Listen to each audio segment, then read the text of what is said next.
जैसा कि आपने बताया था कि कंप्यूटर में किसी प्रोग्राम पर कार्य करने के लिए ऑपरेटिंग सिस्टम की आवश्यकता होती है। क्या आप हमें ऑपरेटिंग सिस्टम के बारे में विस्तार से बता सकती हैं? बिल्कुल रोहन, चलो हम ऑपरेटिंग सिस्टम के बारे में विस्तार से विचार करते हैं। ऑपरेटिंग सिस्टम एक प्रोग्राम है जो कंप्यूटर के अन्य प्रोग्रामों से पारस्परिक संबंध स्थापित करने में हमारी सहायता करता है। ऑपरेटिंग सिस्टम के बिना कंप्यूटर बेकार है। कई तरह के ऑपरेटिंग सिस्टम उपलब्ध होते हैं। ऑपरेटिंग सिस्टम प्रयोगकर्ता व कंप्यूटर के मध्य एक माध्यम का कार्य करता है। सभी प्रोग्रामों को चलने के लिए ऑपरेटिंग सिस्टम की आवश्यकता होती है, परंतु ऑपरेटिंग सिस्टम स्वतः ही चालू होता है। कंप्यूटर को चालू करते ही ऑपरेटिंग सिस्टम स्वतः ही चालू हो जाता है। ऑपरेटिंग सिस्टम के मुख्य कार्य हैं: यह कंप्यूटर को नियंत्रित करता है और उसके सभी भागों को उचित संबंध में लाता है।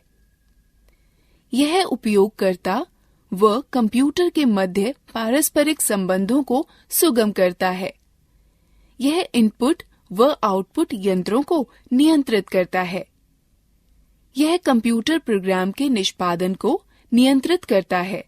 यह कंप्यूटर की मुख्य मेमोरी के प्रयोग को व्यवस्थित रखता है। यह फाइलों को व्यवस्थित रखने व उनसे काम लेने में आपकी सहायता करता है। ऑपरेटिंग सिस्टम को दो भागों में वर्गीकृत किया जा सकता है: character user interface (CUI), graphical user interface (GUI). एक एक कर हम इनके बारे में विचार करते हैं। कैरेक्टर यूजर इंटरफेस (CUI) में किसी तरह के आइकॉन या चित्र नहीं होते हैं। यह केवल लेख व अक्षरों पर चलता है। हम CUI पर लेखीय निर्देश जैसे रीनेम, CLS, CD, MD और DIR या डायरेक्टरी पर कमांड निर्देश देकर कार्य कर सकते हैं। CUI का एक उदाहरण है disk operating system. Graphical user interface GUI की पृष्ठभूमि चित्र वाली होती है और साथ साथ बहुत सारे आइकॉन भी होते हैं। GUI के उदाहरण हैं Windows XP, Windows XNT, Windows 7 और उबुंटू। GUI को पुनः दो भागों में विभाजित किया जा सकता है: सांपत्तिक मालिकाना सॉफ्टवेयर और स्वतंत्र या मुक्त सॉफ्टवेयर। मालिकाना सॉफ्टवेयर एक प्रकार का कंप्यूटर सॉफ्टवेयर है जिसकी अनुज्ञप्ति कॉपीराइट धारक के विशिष्ट कानूनी अधिकार के अधीन होती है। मालिकाना सॉफ्टवेयर के उपयोग के लिए अनुज्ञप्ति की आवश्यकता होती है, जो उसकी फीस देने या भुगतान करने के बाद ही प्राप्त होता है। इनका प्रयोग वैध अनुज्ञप्ति के बाद ही किया जा सकता है। उपयोगकर्ता इनको न तो परिवर्तित, न साझा कर सकता है, न ही पढ़ सकता है और न ही पुनर्वितरित कर सकता है। मालिकाना सॉफ्टवेयर के सामान्य उदाहरण हैं Microsoft, Apple INC, IBM operating system व यूनिसिस। स्वतंत्र या मुक्त सॉफ्टवेयर वे सॉफ्टवेयर हैं जिनको उपयोगकर्ता इंटरनेट से बिना किसी फीस के डाउनलोड कर सकता है। यह एक खुले लाइसेंस स्रोत के तहत उपलब्ध होते हैं, जो उपयोगकर्ता को सॉफ्टवेयर परिवर्तित करने, साझा करने और पुनर्वितरित करने की आजादी देता है। यद्यपि परिवर्तन करने के लिए कॉपीराइट अधिकार नहीं दिए गए होते हैं। स्वतंत्र या मुक्त सॉफ्टवेयर के सामान्य उदाहरण हैं यूनिक्स, लाइनक्स, ऑरोरा UX और ओनिन सोलरिस। हमें माइक्रोसॉफ्ट विंडोज के बारे में जानना चाहिए, जो कि सबसे ज्यादा प्रचलित ऑपरेटिंग सिस्टम है। अरे हाँ, मैंने माइक्रोसॉफ्ट विंडोज के बारे में बहुत सुना है।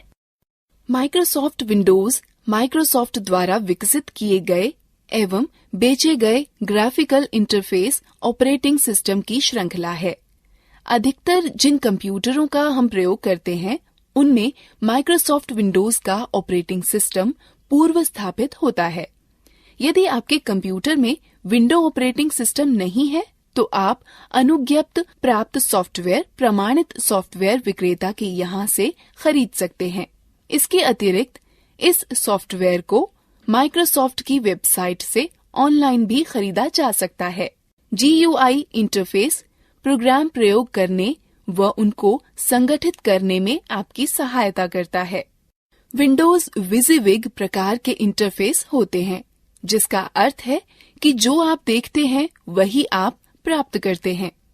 यदि आपके कंप्यूटर का ऑपरेटिंग सिस्टम विंडोज है तो कंप्यूटर चालू करते ही सबसे पहले दिखने वाली स्क्रीन डेस्कटॉप कहलाती है।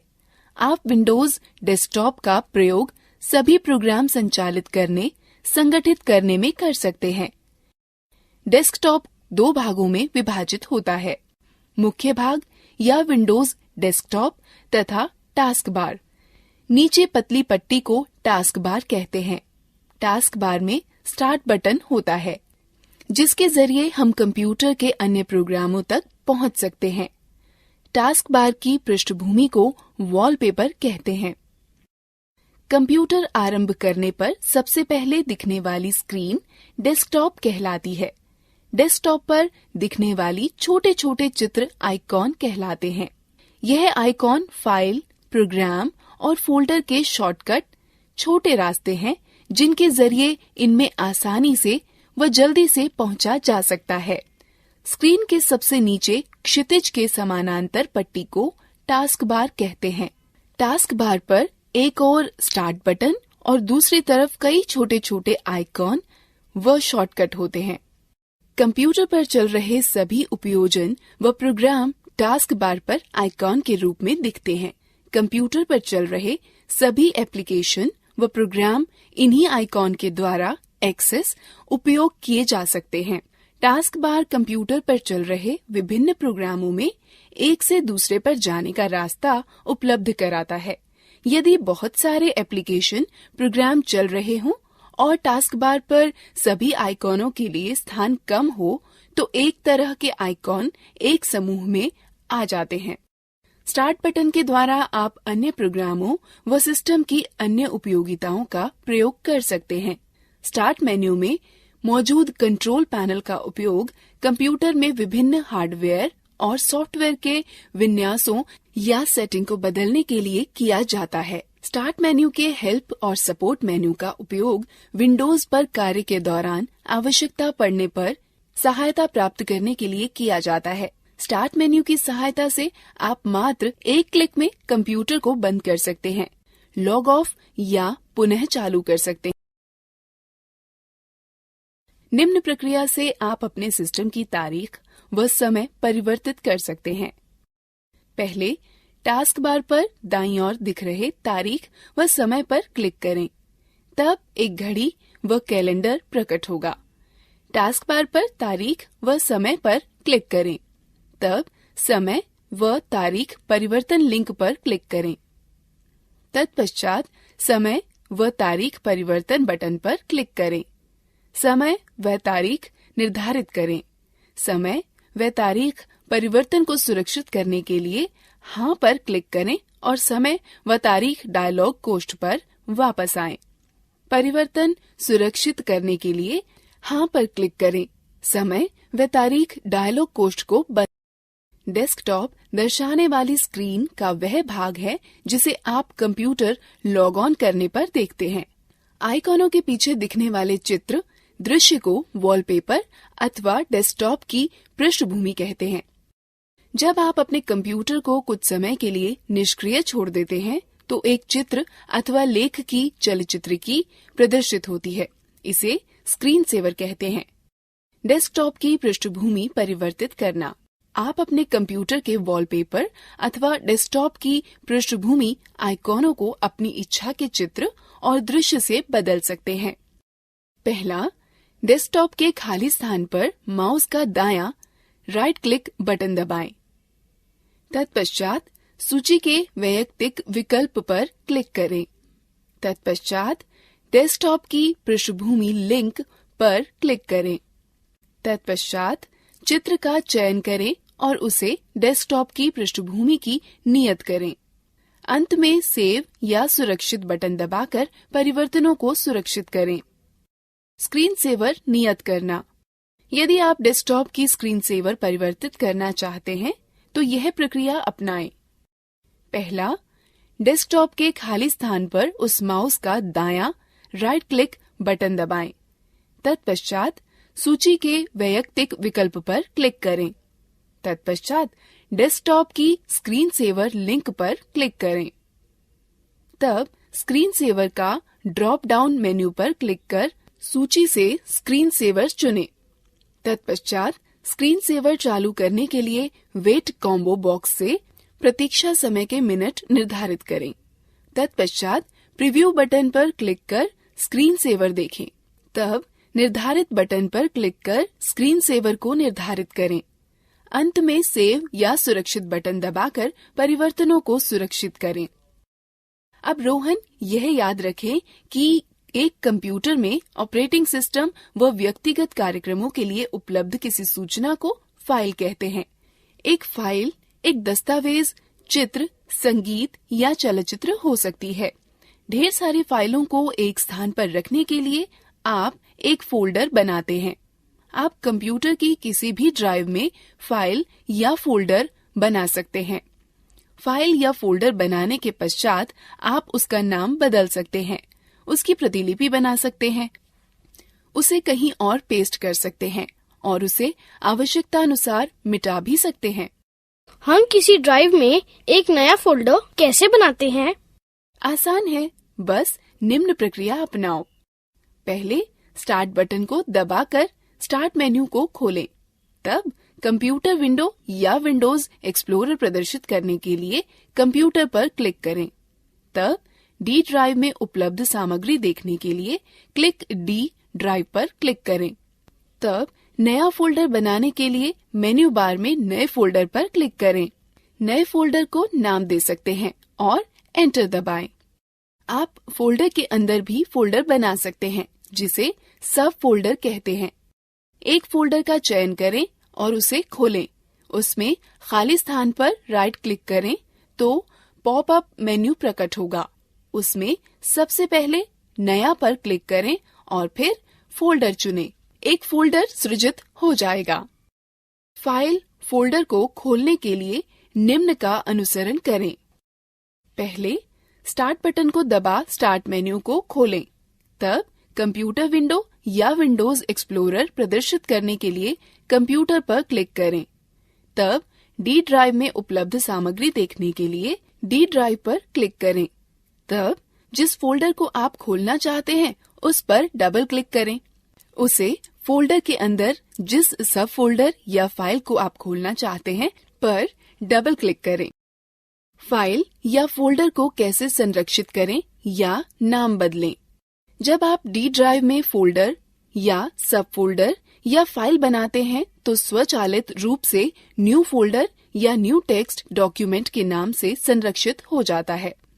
फोल्डर या सब फोल्डर या फाइल का नाम बदलने के लिए उस पर राइट क्लिक करें। नए पॉपअप में नाम परिवर्तित करें, रीनेम चुनें। नया नाम लिखें और एंटर दबाएं। फोल्डर या सब फोल्डर या फाइल का नाम परिवर्तित हो जाएगा। विंडोज ऑपरेटिंग सिस्टम में कुछ सहायक सामग्री होती है जो अत्यंत उपयोगी होती हैं। हम इन उपयोगी सामग्रियों में से कुछ के विषय में सीखते हैं। इन उपयोगी सामग्रियों को देखने के लिए निम्न निर्देशों का पालन करें। पहले स्टार्ट बटन को दबाकर स्टार्ट मेन्यू को खोलें। तत्पश्चात माउस से ऑल प्रोग्राम पर चिन्हित करें। उसके बाद एक्सेसरीज पर क्लिक करें। यहाँ पर विभिन्न एक्सेसरीज की सूची होती है। संबंधित एक्सेसरीज पर क्लिक करें। पेंट का प्रयोग चित्रों को बनाने, परिवर्तित करने एवं फोटो देखने के लिए होता है। आप पेंट का प्रयोग रिक्त पेंट क्षेत्र में चित्रकारी करने अथवा मौजूदा चित्र में चित्रकारी करने में कर सकते हैं। आप चित्र की प्रति लेकर किसी अन्य प्रलेख पर चिपका या पेस्ट कर सकते हैं। हम पेंट का प्रयोग किस प्रकार करें? पेंट का उपयोग करने के लिए सर्वप्रथम स्टार्ट बटन को दबा स्टार्ट मेन्यू को खोलें। तत्पश्चात माउस से ऑल प्रोग्राम पर चिन्हित करें। उसके बाद एक्सेसरीज पर क्लिक करें। यहाँ पर विभिन्न एक्सेसरीज की सूची होती है। एक्सेसरीज पर क्लिक करें और पेंट को चुनाव करें। तब पेंट विंडो दिखने लगेगा। आप देखेंगे कि पेंट विंडो 4 भागों में विभाजित है। Paint button, quick access toolbar, drawing area एवं रिबन। पेंट बटन के साथ आप कई तरह के कार्य कर सकते हैं। पेंट बटन के विभिन्न विकल्प हैं। खोलें, ओपन, नया, न्यू, संरक्षित करें, सेव और छापें, print. Quick access toolbar अक्सर प्रयोग में लाए जाने वाले उपकरण जैसे सेव, रीडू और अंडू तुरंत उपलब्ध कराने में आपकी सहायता करता है। रिबन में 2 टैब होती हैं, होम और व्यू। होम टैब उन उपकरणों को उपलब्ध कराता है जो चित्र बनाने अथवा उसे सुधारने में प्रयुक्त होते हैं। यह क्लिपबोर्ड, ब्रश, टूल, शेप और कलर आदि होते हैं। क्लिपबोर्ड में 3 विकल्प होते हैं, कट, कॉपी व पेस्ट, जिन विकल्पों का प्रयोग कर आप पेंट पर चुनी गई वस्तु को काट सकते हैं, प्रतिलिपि या प्रतिबिंब बना सकते हैं अथवा चिपका सकते हैं। यह विकल्प एक ही विषय को कई बार प्रयोग करने में आपकी सहायता करता है। प्रतिबिंब का चुनाव आपको उन विषयों को चुनने व संपादित करने में सहायता करता है जिनको आप चयनित करना चाहते हैं, काट छांट करना चाहते हैं, आकृति में परिवर्तन करना चाहते हैं अथवा घुमाना चाहते हैं। उपकरण, टूल का चयन आपको विभिन्न उपकरण उपलब्ध कराता है जिससे आप आकृति बना व संपादित कर सकते हैं। यह उपकरण है पेंसिल, रंग भरना, लिखना, मिटाना, रंग उठाना और बड़ा करना। ब्रश में नीचे की ओर खुलने वाला एक मेन्यू होता है जिससे आप चित्र बनाने के लिए विभिन्न प्रकार के ब्रशों का चयन कर सकते हैं। आकृतियाँ विकल्प से आप अपने चित्र को विभिन्न आकृतियाँ दे सकते हैं।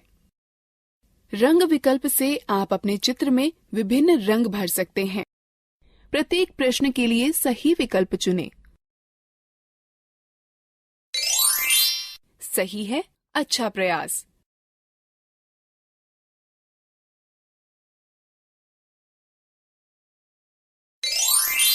सही है, अच्छा प्रयास।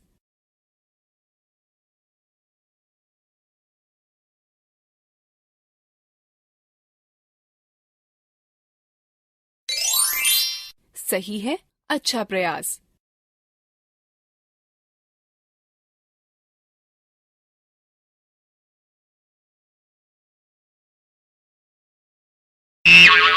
सही नहीं है, कृपया पुनः प्रयास करें।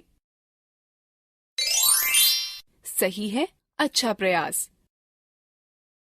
दीदी, तुमने यह भी कहा था कि माइक्रोसॉफ्ट विंडो के विपरीत यहाँ मुफ्त ऑपरेटिंग सिस्टम भी उपलब्ध है। क्या तुम इसके बारे में और ज्यादा जानती हो?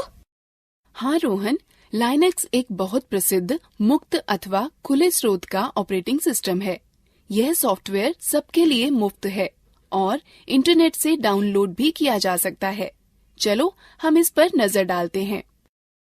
लाइनक्स यूनिक्स ऑपरेटिंग सिस्टम एक बहुत ही जाना माना वर्जन है जो लाइनस टोरवाल्ड्स द्वारा विकसित किया गया है। लाइनक्स माइक्रोसॉफ्ट विंडो जैसे दूसरे ऑपरेटिंग सिस्टम की तरह होता है। लाइनक्स की सबसे खास बात यह है कि ये बहुत ही गतिशील है। उपयोगकर्ता इस सॉफ्टवेयर को विकसित करने, संशोधन करने अथवा प्रसारित करने के लिए स्वतंत्र हैं। लाइनक्स को 2 अलग तरीकों से प्राप्त किया जा सकता है, फ्री डाउनलोड अथवा वितरण का उपयोग कर। लाइनक्स दुनिया भर में करोड़ों उपयोगकर्ताओं द्वारा सफलतापूर्वक उपयोग किया जा रहा है। लाइनक्स के सभी आवश्यक भागों को इंटरनेट से बिल्कुल मुफ्त डाउनलोड किया जा सकता है। लाइनक्स उपयोग करने का एक वैकल्पिक रास्ता है जो विभिन्न कंपनियों द्वारा पेश किया जा रहा है और जिसमें विविध प्रकार के एप्लीकेशन व इंस्टॉल करने वाले प्रोग्राम जुड़े हैं जो लाइनक्स के अधिष्ठापन को आसान कर देते हैं।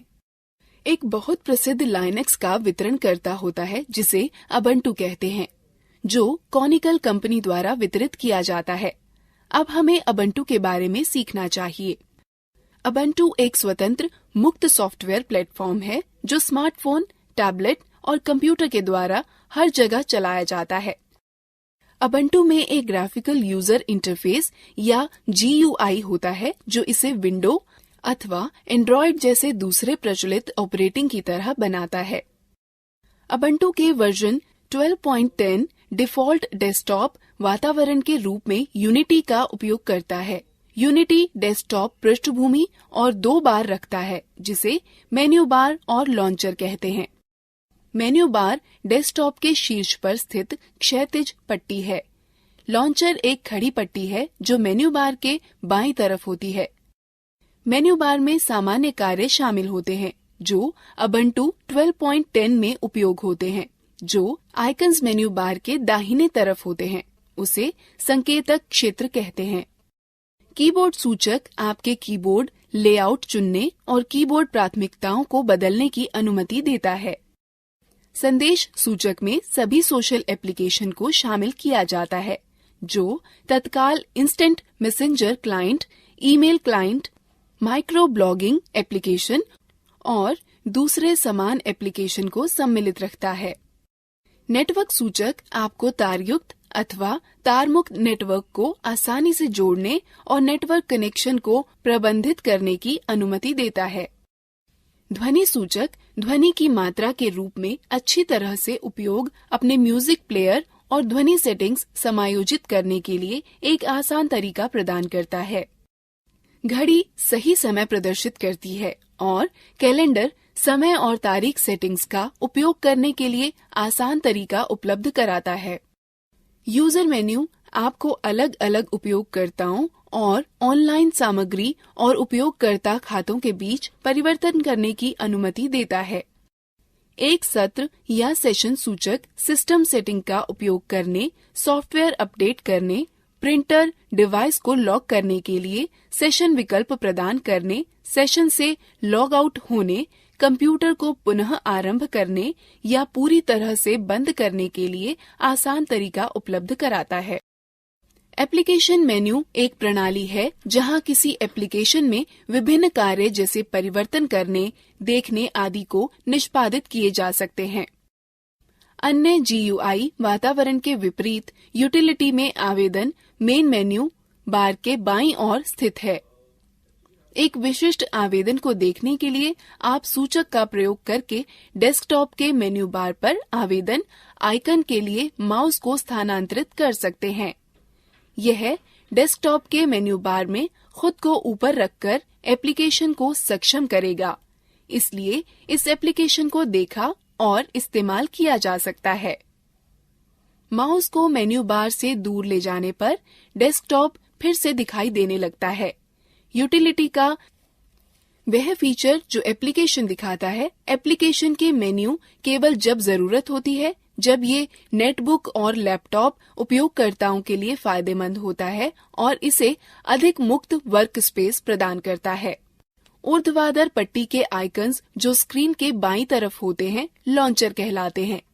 जब यह लॉन्चर चलाया जाता है तो यह सक्रिय आइकन्स के एप्लीकेशनों को आसान पहुंच प्रदान करता है।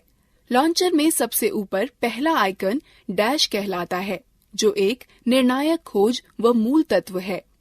एक एप्लीकेशन को लॉन्चर से रन करने अथवा पहले से रन हो रही एप्लीकेशन को प्रदर्शित करने के लिए एप्लीकेशन आइकन पर क्लिक करते हैं।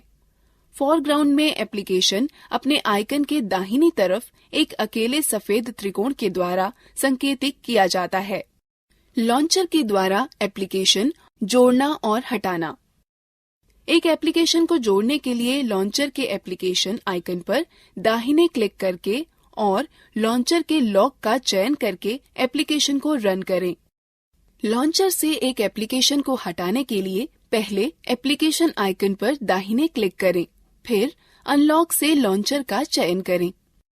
डैश एक औजार है जिसकी मदद से आप कंप्यूटर पर एप्लीकेशन व फाइलों का तेजी से पता लगा सकते हैं व उन तक पहुंच सकते हैं।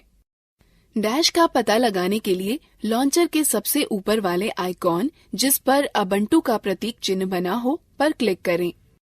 डैश आइकन का चयन करने पर एक और विंडो खुलेगी जिसमें सबसे ऊपर सर्च बार के साथ ही हाल में इस्तेमाल की गई एप्लीकेशन, फाइल और डाउनलोड का संग्रह भी होगा।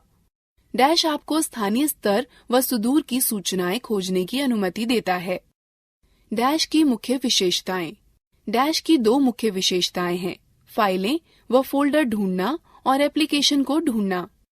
वर्कस्पेस आपको एप्लीकेशन को एक समूह में करने की अनुमति है जो अव्यवस्था को कम करता है और डेस्कटॉप नेविगेशन में सुधार लाता है। मूलभूत रूप से उबुंटू में 4 वर्कस्पेस होते हैं। एक वर्कस्पेस से दूसरे वर्कस्पेस पर जाने के लिए लॉन्चर पर वर्कस्पेस स्विचर पर क्लिक करें। यह एप्लीकेशन आपको एक वर्कस्पेस से दूसरे वर्कस्पेस पर जाने की अनुमति देता है। विंडोज को बंद करना, अधिकतम करना, न्यूनतम करना व बहाल करना। न्यूनतम बटन विंडो को वर्तमान में दिखाई पड़ने वाली स्क्रीन से हटाकर उसे लॉन्चर में रखा देता है। अधिकतम बटन एप्लीकेशन को विंडोज की पूरी स्क्रीन पर फैला देता है। विंडोज को बंद करने के लिए विंडो के ऊपर बाएं कोने पर दिए हुए क्रॉस बटन पर क्लिक करें। विंडो को वर्कस्पेस पर इधर उधर ले जाने या हटाने के लिए माउस के पॉइंट को विंडो के टाइटल बार पर ले जाएं और माउस के बाएं बटन से क्लिक करें तथा बाएं बटन को दबाए रखते हुए विंडो को खींचें। विंडो का आकार बदलने के लिए माउस पॉइंटर को विंडो सिरे पर या कोने पर ऐसे रखें कि माउस पॉइंटर 2 तरफा तीर में परिवर्तित हो जाएगा, जिसे रीसाइज आइकॉन कहते हैं। माउस के बाएं बटन से क्लिक करें तथा बाएं बटन को दबाए रखते हुए विंडो को खींचें। कंप्यूटर पर फाइल का पता लगाने के 2 तरीके हैं। सीधे लॉन्चर के डैश के माध्यम से जिस फोल्डर में फाइल रखी गई हो का पता लगाकर उस तक पहुंचना, या सामान्यतः उपयोग में लाए जाने वाले फोल्डरों व हाल में ही प्रयुक्त फाइलों में फाइल व फोल्डर टूल का प्रयोग करना। गो मेन्यू सामान्यतः प्रयोग में आने वाली फोल्डरों की सूची होती है। गो में जाने के लिए अपने माउस को बार पर सबसे ऊपर ले जाएं और गो को चुनें। तब इस मेन्यू कंप्यूटर पर क्लिक करके अपने कंप्यूटर की फाइलें खोजें। यदि आप होम नेटवर्क स्थापित करते हैं तो आपको साझा की गई फाइल या फोल्डरों के लिए मेन्यू में आइटम मिल जाएगा। होम फोल्डर का प्रयोग व्यक्तिगत फाइलों को संग्रहित करने के लिए किया जाता है। यह उपयोगकर्ता के लॉगिन नाम से मेल खाता है। इसमें बहुत सारे वे फोल्डर होते हैं जो इंस्टॉलेशन के दौरान अपने आप बन जाते हैं। इसमें डेस्कटॉप दस्तावेज, डाउनलोड, म्यूजिक, संगीत, चित्र, पब्लिक, टेम्पलेट्स और वीडियो शामिल हैं। Nautilus file manager. जैसे विंडो के पास फाइल व फोल्डरों को खोजने के लिए विंडो एक्सप्लोरर होता है, उसी प्रकार उबुंटू फाइल व फोल्डरों को खोजने के लिए डिफॉल्ट रूप से नॉटिलस फाइल मैनेजर का प्रयोग करता है। दीदी, नॉटिलस फाइल मैनेजर कहाँ है? Nautilus file manager window. Desktop पर एक फोल्डर पर डबल क्लिक करो, नॉटिलस फाइल मैनेजर विंडो खुल जाएगी। डिफॉल्ट विंडो में निम्न विशेषताएं होती हैं: menu bar, title bar, tool bar, बायां पैन व दायां पैन। नॉटिलस नेविगेट करने के निम्न पद हैं। फोल्डरों के बीच नेविगेट करने के लिए नॉटिलस फाइल मैनेजर के बाएं पैन में पुस्तक चिन्हों का प्रयोग करें। वापस जाने के लिए पाथ बार में फोल्डर के नाम पर क्लिक करें। एक दिखने वाले फोल्डर पर डबल क्लिक आपकी उसे नेविगेट करने में सहायता करेगा। नॉटिलस के साथ फाइल को खोलने के लिए उसके आइकन पर डबल क्लिक करें अथवा आइकन पर दायां क्लिक करें और ओपन विथ के विकल्पों में एक को चुनें। नॉटिलस में एक नया फोल्डर बनाने व सेव करने के लिए पहले फाइल पर क्लिक करें और फिर क्रिएट न्यू फोल्डर पर क्लिक करें। उसके बाद बनने वाले डिफॉल्ट फोल्डर का नाम अनटाइटल्ड फोल्डर को इच्छानुसार नाम दें। यह नॉटिलस में सुरक्षित हो जाएगा। फाइल या फोल्डर को कॉपी करने या प्रतिलिपि बनाने के स्टेप्स हैं। पहले एडिट पर क्लिक करें, फिर आइटम पर क्लिक करें अथवा राइट क्लिक करें और पॉपअप मेन्यू से कॉपी चुनें।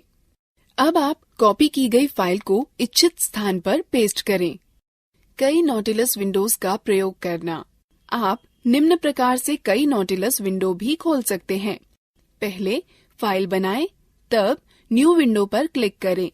यह नई विंडो खोलेगा और आपको फाइलों या फोल्डरों को 2 स्थानों से ड्रैग करने की अनुमति देगा।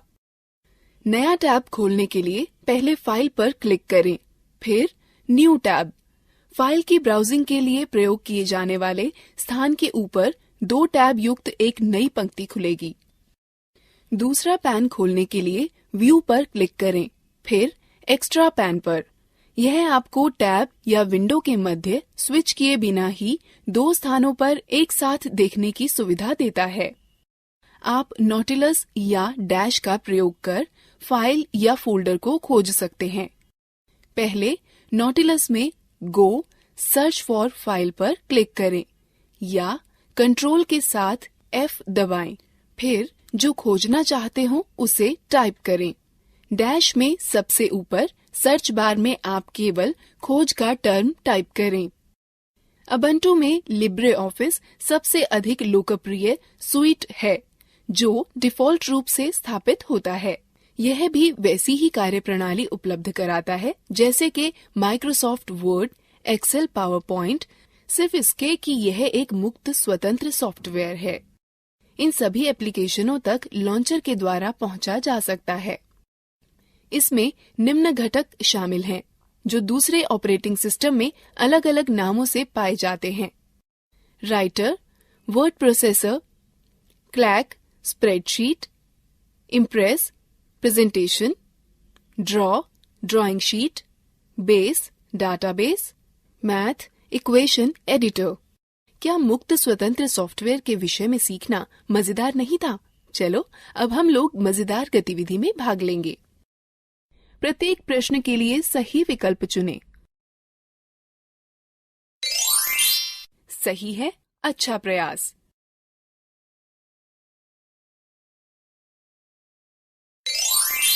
सही है, अच्छा प्रयास।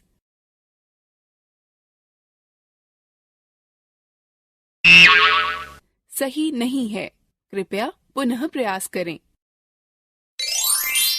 सही है, अच्छा प्रयास।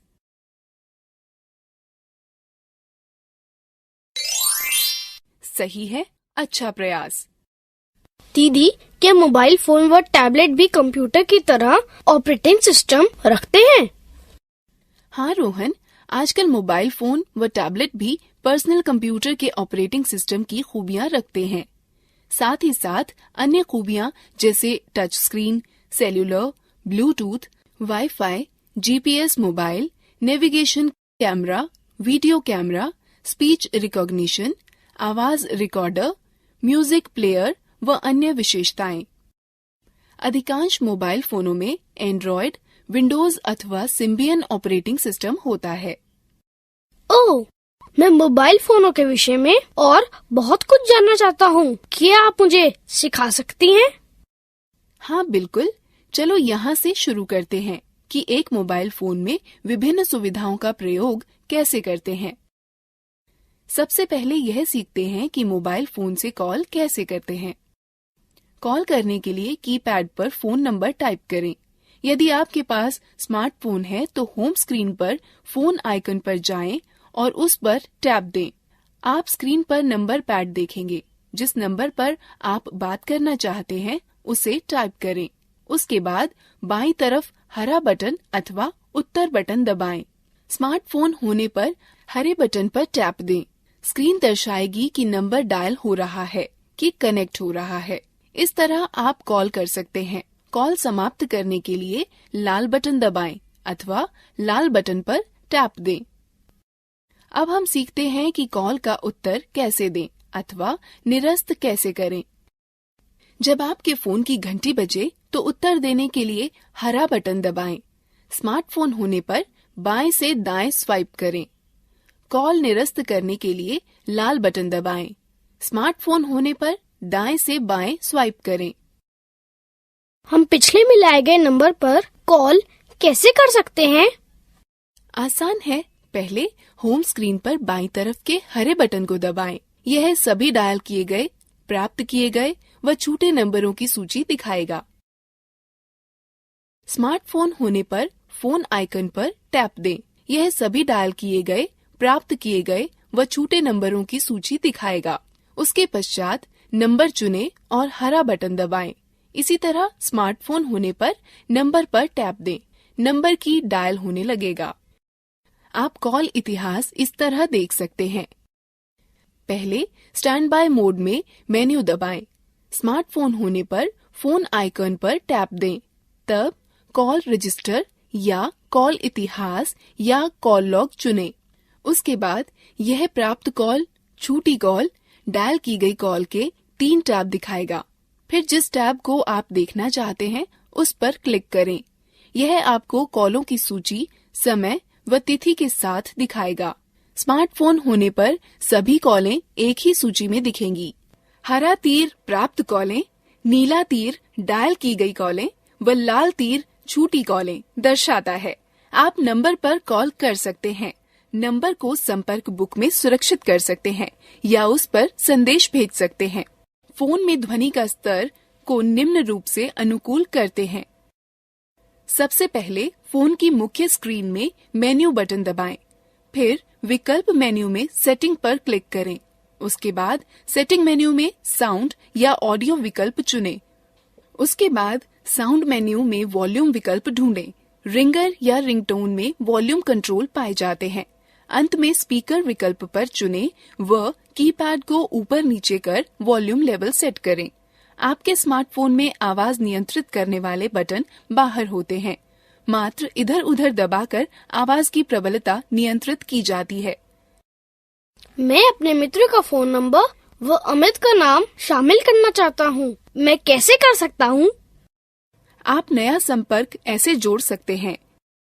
जब फोन स्टैंड बाय मोड में हो तो मेन्यू दबाएं। स्मार्टफोन होने पर फोन आइकन पर टैप दें। तब मेन्यू विकल्प में अपने फोन की फोन बुक पर जाएं। यह होम स्क्रीन पर फोन के एक चित्र अथवा शब्द फोन बुक या संपर्क से दिखाई गई होगी। अब उपलब्ध विकल्पों में न्यू कॉन्टैक्ट का चयन करें। पहले जिस संपर्क को आप जोड़ना चाहते हैं उसका नंबर, एरिया कोड स्क्रीन पर दिखने वाले फॉर्म पर भरें। स्मार्टफोन में नंबर पैड व अंक टाइप करें। ऐड टू कॉन्टैक्ट पर टैप दें और तब क्रिएट न्यू कॉन्टैक्ट पर, और तब फॉर्म में उपयुक्त स्थानों पर अपने मित्र का पहला व अंतिम नाम लिखें। तब उसे संरक्षित करने के लिए सेव या ऐड टू कॉन्टैक्ट दबाएं। टैप देना सुनिश्चित करें। अब नया संपर्क अपने मोबाइल में जुड़ जाएगा। फोन में पहले से ही संरक्षित संपर्क के विवरण में एडिट करने के लिए संपर्क का नाम चुनें। एडिट का चयन करें, टैप दें, सही विवरण टाइप करें और फिर सेव का चयन करें, टैप दें। अब मैं आपको सिखाती हूँ कि संदेश कैसे भेजते हैं। पहले स्टैंड बाय मोड में मेन्यू दबाएं, तब संदेश सेवा, फिर लिखित संदेश, फिर संदेश बनाएं का चयन करें। एक स्मार्टफोन में होम स्क्रीन पर मैसेजिंग आइकन ढूंढें, उस पर टैप दें। आप देखेंगे कि संदेशों की सूची खुलेगी। संदेश बनाएं, संदेश लिखें को चुनें। स्मार्टफोन में राइट मैसेज आइकॉन पर टैप करें। टेक्स्ट बॉक्स में संदेश लिखें। चित्र या कुछ अन्य जोड़ने के लिए विकल्प का चयन करें। फिर इंसर्ट ऑब्जेक्ट दबाएं। स्क्रॉल कर नीचे वांछित पिक्चर या ऑब्जेक्ट आए। व्यू फिर इंसर्ट दबाएं। नियत स्थान पर प्राप्तकर्ता का नंबर लिखें अथवा यदि आप सुरक्षित किए हुए किसी संपर्क को संदेश भेजना चाहते हैं तो फोन बुक पर क्लिक करें। संपर्क का चयन कर ओके पर क्लिक करें। स्मार्टफोन में प्राप्तकर्ता के नाम के कुछ अक्षर टू कॉलम में लिखें। आप देखेंगे कि कॉन्टैक्ट बुक से नामों की सूची प्रकट होगी। वांछित नाम पर टैप दें। भेजने के लिए भेजें पर क्लिक करें या टैप दें। प्राप्तकर्ता को मैसेज भेज दिया जाएगा। मुख्य सूची पर वापस आने के लिए समाप्त या निरस्त पर क्लिक करें, टैप दें। आप अपना संदेश ऐसे पढ़ सकते हैं। जब आपको संदेश प्राप्त होता है तो आप होम स्क्रीन में सबसे ऊपर लिफाफे का निशान का आइकन देखेंगे। आप स्क्रीन पर एक बॉक्स में एक मैसेज रिसीव्ड लिखा हुआ देखेंगे। नए संदेश को देखने के लिए शो दबाएं, संदेश पढ़ें। दीदी, क्या हम मोबाइल फोन के द्वारा इंटरनेट का प्रयोग कर सकते हैं? बिल्कुल रोहन, तुम कर सकते हो। यह तो बहुत अच्छा है। मोबाइल फोन द्वारा इंटरनेट का प्रयोग करने के लिए हमें क्या चाहिए होगा? मोबाइल फोन द्वारा इंटरनेट का प्रयोग करने के लिए आपको चाहिए होगा एक मोबाइल फोन जो इंटरनेट एक्सेस या उपयोग को समर्थित करता हो, एक मोबाइल फोन सेवा जो डेटा संचरण का समर्थन करती हो, जैसे 2G, 3G और वाईफाई। फोन द्वारा इंटरनेट तक पहुंचने के लिए डेटा सेटिंग के साथ मोबाइल सर्विस प्रोवाइडर से एक खाता। बहुत सारे mobile phone data account setting के साथ ही आते हैं। यदि आपका नहीं है तो आपको सेवा प्रदाता के ग्राहक सेवा केंद्र से बात करनी चाहिए। आप अपने स्मार्टफोन पर मोबाइल इंटरनेट सेवा इस तरह स्थापित कर सकते हैं। पहले अपने स्मार्टफोन के सेटिंग मेन्यू पर नेविगेट करें। स्मार्टफोनों में यह एप्स मेन्यू के सेटिंग आइकॉन के माध्यम से या कभी-कभी नोटिफिकेशन बार के माध्यम से किया जा सकता है। सेटिंग मेन्यू में आपको वायरलेस व नेटवर्क सेटिंग्स खोजनी होगी। ज्यादातर उपकरणों में मोर या मोर सेटिंग्स बटन जो भी उपलब्ध हो उस पर क्लिक करें।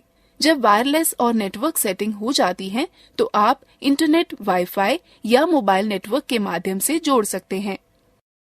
वाईफाई से जुड़ने के लिए निम्न पदों का अनुसरण करें।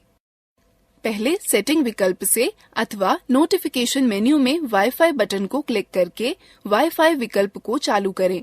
तब आपको उपलब्ध इंटरनेट नेटवर्कों की सूची दिखाई देगी। यदि आपने वाईफाई नेटवर्क पहले से ही सेव कर रखा है तो यह ऑटोमेटिक ही जुड़ जाएगा। अन्यथा आपको वाईफाई नेटवर्क जिसे आप जोड़ना चाहते हैं चुनना होगा।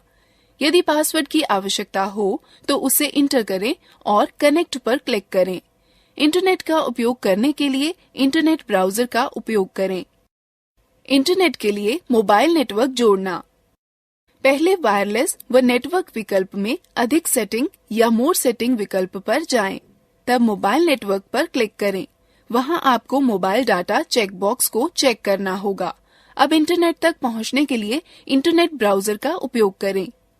कीपैड आधारित फोनों में भी हर कोई बड़ी आसानी से इंटरनेट का उपयोग कर सकता है। पहले मेन्यू में जाएं, फिर इंटरनेट चुनें। तब या तो होम पेज का चयन करें, अन्यथा होम स्क्रीन में 0 को कुछ क्षण के लिए दबाकर रखें। उसके पश्चात वेब एड्रेस इंटर करें और गो टू एड्रेस का चयन करें। तब एड्रेस इंटर करें और ठीक है का चयन करें। वेब खोजने के लिए यदि आप पहली बार सर्च कर रहे हों तो सर्च का चयन करें और खोजे जाने वाले विषय को दर्ज करें और सर्च का चयन करें। मेरे मोबाइल में रेडियो है, मैं उसे कैसे सुन सकता हूँ? रेडियो सुनने के लिए पहले स्टैंड बाय मोड में मेन्यू दबाएं, तब मीडिया और फिर रेडियो पर जाएं। स्मार्टफोन होने पर मेन्यू में रेडियो आइकॉन पर टैप दें, फिर फोन को संगत हेडसेट से जोड़ें। यह एक एंटीना की तरह कार्य करता है। उसके बाद ऑटोमेटिक अथवा मैनुअल ट्यूनिंग विकल्प का चयन करके जो रेडियो चैनल आप सुनना चाहते हैं का चयन करें। चैनल सेव करें का विकल्प चुन चैनल सुरक्षित करें। तब ऊपर नीचे स्क्रॉल कर वॉल्यूम सेट करें। रेडियो बंद करने के लिए विकल्प फिर बंद करें का चयन करें। टैप दें। मुझे यह भी बताने दें कि मोबाइल फोन पर गाना कैसे बजाते हैं। पहले स्टैंड बाय मोड में मेन्यू दबाएं, तब फोन में उपलब्ध एप्लीकेशन को देखने के लिए मल्टीमीडिया मेन्यू खोलें। म्यूजिक एप्लीकेशन मीडिया या गैलरी के रूप में दर्शाया गया हो सकता है। तब म्यूजिक या साउंड का चयन करें। स्मार्टफोन होने पर मेन्यू में रेडियो आइकॉन पर टैप दें। अपने मीडिया प्लेयर पर उपलब्ध गाने ब्राउज करें व उनमें से अपनी डिवाइस पर बजाने के लिए एक का चयन कर बजाएं। गाना बजना रोकने अथवा उसे पुनः बजने देने के लिए प्ले, पॉज प्ले को दबाएं, टैप दें। एक ही बटन प्ले और पॉज के लिए कार्य करता है। म्यूजिक प्लेयर से निकलने के लिए बाईं तरफ के लाल बटन को दबाएं। स्मार्टफोन में पॉज बटन टैप दें।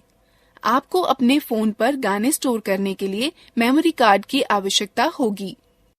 अब यहाँ कुछ तरीके हैं कि मोबाइल फोन से फोटो कैसे लें। पहले स्टैंड बाय मोड में मेन्यू दबाएं, तब मीडिया चुनें और फिर कैमरा चुनें। स्मार्टफोन होने पर कैमरा आइकॉन ढूंढकर उस पर टैप दें, तब डिस्प्ले स्क्रीन को व्यू फाउंडर की तरह प्रयोग करें। ऊपर नीचे खिसकाकर जूम इन और जूम आउट कर सकते हैं।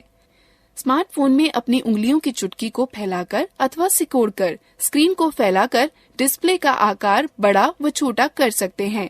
फोटो लेने के लिए सिलेक्ट या हाँ बटन का चयन करें। स्मार्टफोन में कैमरा आइकॉन ढूंढकर उस पर टैप कर फोटो खींचें। सेव बटन को दबाकर फोटो सेव करें। स्मार्टफोन में फोटो एल्बम या गैलरी में स्वयं ही सेव हो जाती है। यह कुछ तरीके हैं जिससे वीडियो रिकॉर्ड किया जा सकता है। मेन्यू में जाकर फोटो और फिर वीडियो कैमरे का चयन करें। स्मार्टफोन होने पर कैमरा आइकॉन पर टैप दें, तब स्क्रीन के प्रदर्शन को व्यू फाउंडर की तरह प्रयोग करें। जूम इन और जूम आउट करने के लिए ऊपर नीचे स्क्रॉल करें। स्मार्टफोन में अपनी उंगलियों की चुटकी को फैलाकर अथवा सिकोड़कर से स्क्रीन पर प्रदर्शन क्षेत्र का आकार बदल सकते हैं। रिकॉर्डिंग चालू करने के लिए रिकॉर्ड को चुनें। स्मार्टफोन में होने पर स्क्रीन पर मौजूद छोटे लाल आइकॉन पर टैप दें। रिकॉर्डिंग को रोकने के लिए स्टॉप दबाएं। स्मार्टफोन में होने पर लाल आइकॉन पर फिर से टैप दें। संरक्षित करें बटन को दबाकर फोटो सुरक्षित करें। स्मार्टफोन में फोटो एल्बम या गैलरी में स्वयं ही संरक्षित हो जाती है। मोबाइल फोन व स्मार्टफोन तीव्र गणना के लिए उपयोगी हैं। यह कैसे संभव है? कैलकुलेटर के द्वारा कैलकुलेटर प्रयोग करने के तरीके हैं। पहले स्टैंड बाय मोड में मेन्यू दबाएं, तब ऑर्गेनाइजर और फिर कैलकुलेटर का चयन करें। स्मार्टफोन होने पर में कैलकुलेटर आइकॉन मेन्यू में ढूंढें और उस पर टैप दें। फोन के नंबर पैड का प्रयोग कर नंबर लिखें। फिर जोड़ने, घटाने, गुणा करने व भाग फंक्शन का चयन करें। फिर दूसरा अंक लिखें। उत्तर जानने के लिए बराबर का चिन्ह दबाएं या टैप दें।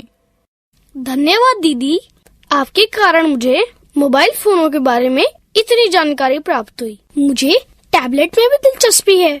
क्या आप उनके बारे में जानती हैं? हाँ बिल्कुल रोहन, चलो हम टैबलेट के बारे में जानते हैं। टैबलेट कंप्यूटर के छोटे, हल्के और अधिक प्रबंधनीय रूप हैं। वे तार रहित व ले जाने योग्य यंत्र हैं, जिनमें सूचनाओं तक पहुंचने के लिए अथवा प्रोसेस करने के लिए स्पर्श इनपुट की तरह प्रयोग होता है। टैबलेट में वह ऑपरेटिंग सिस्टम होते हैं जो ग्राफिकल यूजर इंटरफेस GUI उपलब्ध कराते हैं और एप्लीकेशनों को चला सकते हैं। टैबलेट के सुप्रसिद्ध ऑपरेटिंग सिस्टम हैं एंड्रॉयड, विंडोज व iOS। टैबलेट मुख्यतः दो भागों में बांटे जा सकते हैं, फोन सुविधा के साथ तथा कॉल सुविधा के बिना। टैबलेट जो कॉल सुविधा के साथ होता है, उसमें सिम कार्ड के लिए खांचा बना होता है। आपको कॉल करने के लिए, प्राप्त करने के लिए तथा संदेश भेजने व प्राप्त करने के लिए एक सिम कार्ड तथा किसी मोबाइल नेटवर्क का कनेक्शन की आवश्यकता होगी।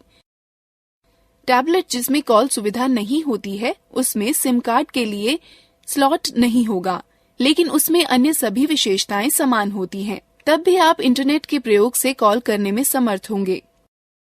चलो अब हम टैबलेट की कुछ विशेषताओं के बारे में जानते हैं। अधिकतर टैबलेट निम्न उद्देश्यों के लिए प्रयोग होते हैं: कॉल करने के लिए, कॉल प्राप्त करने के लिए, संदेश भेजने व प्राप्त करने के लिए, गाने सुनने के लिए, फोटो खींचने व वीडियो बनाने के लिए, वीडियो देखने के लिए, ई पुस्तकें पढ़ने के लिए, इंटरनेट चलाने के लिए, ईमेल भेजने व प्राप्त करने के लिए, म्यूजिक, फोटो व वीडियो अन्य से साझा करने के लिए। निम्न तरीके से टैबलेट पर म्यूजिक सुना जा सकता है। सर्वप्रथम एप्लीकेशन मेन्यू पर जाएं, तब म्यूजिक पर टैप देकर पार्श्व या बैकग्राउंड संगीत इंटरफेस को एंटर करें। अब आपको म्यूजिक फाइल सूची को हाल ही में एल्बम, कलाकार, गीत, प्लेलिस्ट या शैलियों में उचित विकल्प का चयन करके वर्गीकृत कर सकते हैं। फिर गानों को 1 सेकंड के लिए दबाएं, टैप दें, जिससे विकल्प मेन्यू प्रकट हो जाएगी। इसके बाद आप play, add to playlist, shop for artist, delete या सर्च विकल्पों में से किसी एक का चयन कर सकते हैं। तब प्ले पर टैप देकर पार्श्व संगीत इंटरफेस को एंटर करें और फिर बजाने के लिए गानों पर टैप दें। निम्न तरीके से टैबलेट में फोटो खींची जा सकती है। सर्वप्रथम एप्लीकेशन मेन्यू पर जाएं और कैमरा आइकॉन पर टैप देकर कैमरा इंटरफेस को एंटर करें। तब फोटो मोड चुनने इच्छित फोटो मोड पर टैप दें। कैमरे को विषय की ओर केंद्रित करें। ऑटो फोकस को सक्रिय करने के लिए स्क्रीन पर किसी स्थान को छुएं और दबाए रखें। फोटो लेने के लिए उंगली उठाएं। टैबलेट से वीडियो रिकॉर्ड करने के लिए सर्वप्रथम एप्लीकेशन मेन्यू पर जाएं और कैमरा आइकॉन पर टैप देकर कैमरा इंटरफेस को एंटर करें। तब वीडियो मोड चुनने के लिए फोटो मोड में पसंद किए हुए आइकॉन पर टैप दें। कैमरे को विषय की ओर केंद्रित करें। टैप देकर रिकॉर्डिंग शुरू करें। रिकॉर्डिंग बंद करने के लिए टैप दें। फोटो व रिकॉर्ड किए गए वीडियो मिटाने के स्टेप्स हैं। जिस फोटो या वीडियो को आप मिटाना चाहते हैं, इसे खोजें। ट्रैश आइकॉन दिखाई दिए जाने के लिए स्क्रीन पर टैप दें। फोटो या वीडियो को मिटाने के लिए इस पर टैप दें। आप फोटो और वीडियो इस तरह देख सकते हैं। पहले एल्बम ढूंढकर उस पर टैप दें। फिर जिस फोटो या वीडियो को देखना चाहते हैं उस पर टैप दें। आगे की फोटो देखने के लिए बाईं ओर धकेलें तथा पीछे की फोटो या वीडियो देखने के लिए दाईं ओर धकेलें। वीडियो देखने के लिए निम्न का अनुसरण करें। मेन्यू से पिक्चर अथवा एल्बम टैब खोलें। अब ग्रिड व्यू अथवा लिस्ट व्यू का प्रयोग कर जिस वीडियो को आप देखना चाहते हैं उसे खोलें। जिस वीडियो को आप देखना चाहते हैं उस पर टैप दें।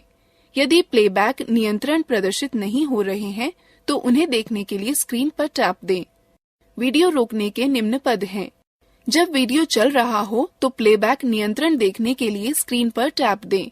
उसके बाद वीडियो को रोकने या चलाने के लिए पॉज या रीस्टार्ट पर टैप दें। वीडियो पीछे करना अथवा तेजी से आगे बढ़ाने के पद हैं। जब वीडियो चलने के दौरान प्लेबैक नियंत्रण देखने के लिए स्क्रीन पर टैप दें।